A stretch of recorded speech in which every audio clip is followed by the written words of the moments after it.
আমাদের সমাজের মেরুদণ্ডের মতো হয়ে দাঁড়িয়েছে। এটা শুধু আর্থিক ক্ষতি নয়, শিক্ষা, স্বাস্থ্য, অর্থনীতি সকল খাতকে পেছন করছে।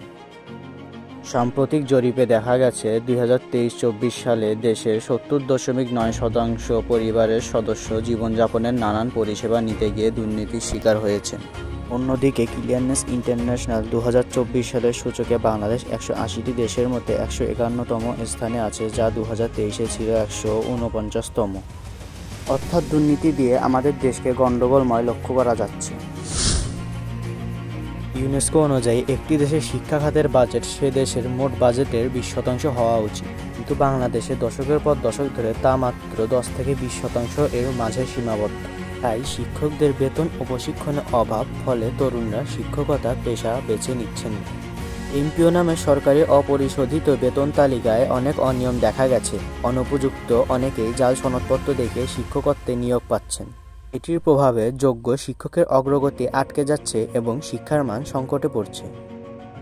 স্বাস্থ্য খাতেও দুর্নীতির প্রভাব ভয়াবহ। গবেষণায় দেখা যায় 40% মানুষ স্বাস্থ্যসেবা নিতেই দুর্নীতির সম্মুখীন হয়েছে। হাসপাতালের ওষুধ ও সরঞ্জাম ক্রয়ে অনিয়মের কারণে প্রয়োজনীয় ঔষধ সংকট পড়ে। এর ফলে সাধারণ রোগীকে সেবা নিতে অতিরিক্ত অর্থ খরচ বা হয়রানি সামলে নিতে হয়। এই পরিস্থিতিতে সাধারণ মানুষকে মানসম্মত চিকিৎসার জন্য চিরস্থায়ী উপায় খুঁজতে হচ্ছে। দুর্নীতি দরিদ্রদের চরম ক্ষতিগ্রস্ত করছে। সাম্প্রতিক তথ্য অনুযায়ী গ্রামীণ এবং নিম্ন আয়ের মানুষ দুর্নীতির বোঝা বেশি বহন করছে।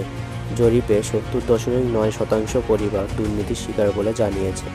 সরকারি স্বাস্থ্য, শিক্ষা, সামাজিক নিরাপত্তা প্রকল্পের অর্থ দুর্নীতির খাতায় মুছে যাচ্ছে, ফলে দরিদ্ররা প্রয়োজনীয় সহায়তা থেকে বঞ্চিত হচ্ছে। ফলে ধনী গরিবের ফারাক আরও বেড়ে যায়, গরিবেরা সংগ্রামে পড়ে। সম্প্রতি ব্রিটিশ কাউন্সিলের নেক্সট জেনারেশন বাংলাদেশ প্রতিবেদনে দেখা যায়, যুবকেরা প্রধানত দুর্নীতি ও আত্মীয়তার কারণে বেকারত্ব বেড়ে যাচ্ছে বলে মনে করেন। এক জরিপে 37% তরুণ দুর্নীতি পরিবারতন্ত্রকেই চাকরি সংকটের মূল কারণ হিসেবে দেখছে। এর ফলে দেশের মেধাবীরা বিদেশ চলে যেতে আগ্রহী স্বপ্ন নিয়ে। দুর্নীতির কারণে বাংলাদেশের বন উজাড় ত্বরান্বিত হচ্ছে। ফরেস্ট কর্মকর্তাদের দুর্নীতি রিপোর্ট বলছে, প্রতি বছর প্রায় 37,700 হেক্টর বন নষ্ট হচ্ছে। বিশেষ করে সুন্দরবন সহ মহাদেশ জুড়ে বনাঞ্চল হারাচ্ছে ভয়ানক পরিমাণ। এর জন্য দুষ্প্রাপ্য জীববৈচিত্র্য ও ভূমিধসের ঝুঁকি বাড়ছে। প্রশাসন এবং আইন আদালতেও দুর্নীতি শুধু দাঁত ভাঙ্গা কথাবার্তা নয়। 2021 সালে 71% পরিবারের কাছে সরকারি পরিষেবায় দুর্নীতি হয়েছে, যেখানে পুলিশের ক্ষেত্রে দাঁড়িয়েছে 74%।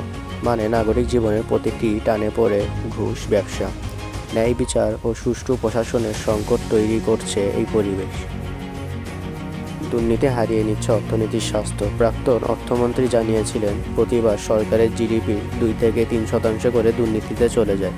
ব্যবসায়ী মহলও মেনে নিয়েছে, দুর্নীতি, বিদ্যুৎ ও ঋণের সংকট তারাই শীর্ষ ব্যাহতকারী। দুর্নীতি শুধুমাত্র একটি ঘটনা নয়, আমাদের দৈনন্দিন জীবনের দুঃস্বপ্ন। শিক্ষা, স্বাস্থ্য, পরিবেশ, অর্থনীতি প্রতিটি ক্ষেত্রে এটি ক্ষয় করেই যাচ্ছে। জনসাধারণ এখন একটা শক্ত আশা করছে, দুর্নীতিবাজদের আইনের আওতায় আনার। এই সংগ্রামের মুখে আমাদের প্রত্যেকের ভূমিকা গুরুত্বপূর্ণ।